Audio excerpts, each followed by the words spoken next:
Today, a passage to read from Luke's Gospel is in chapter 10, beginning at verse 25 through chapter 11, verse 4. We could dwell here for quite some time because that pericope includes a question from a lawyer, which leads Jesus to tell what has arguably become one of his top three best known parables, the parable of the Good Samaritan. It also includes a scene in the home of Mary and Martha and concludes with Luke sharing Jesus giving us the Lord's Prayer.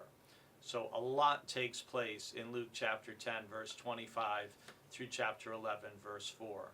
I want to focus on the parable of the Good Samaritan, and it's amazing to think that 2,000 years later, the image that Jesus uses in a parable of a Good Samaritan has become a part of just everybody knows what a Good Samaritan is, even if they don't know who Jesus is, even if they don't know the origin of the story.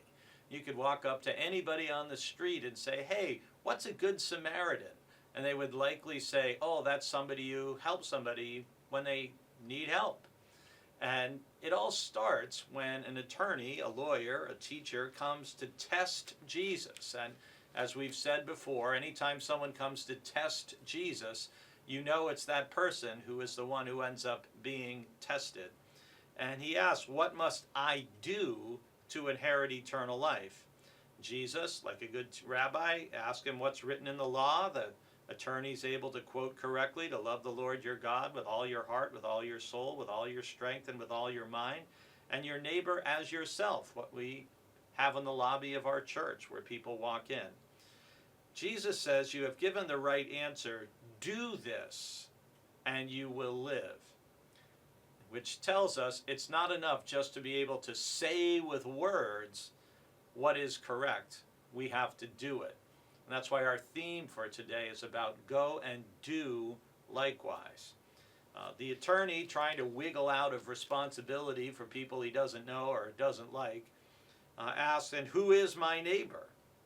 And then Jesus tells that now famous and familiar story of the man going down from Jerusalem to Jericho, who falls into the hands of robbers who stripped him, beat him, and went away, leaving him half dead. And then first a priest and then a Levite saw him.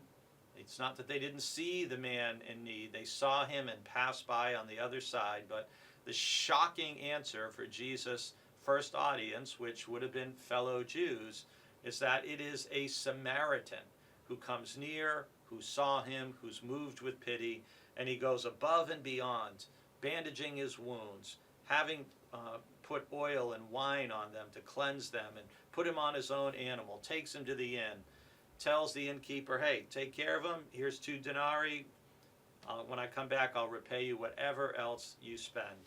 And which of these three do you think, Jesus asked the man, was neighbor to the man who fell into the hands of robbers? And the attorney can't even bring himself to say the Samaritan, so he says the one who showed him mercy. And Jesus says, "Go and do likewise."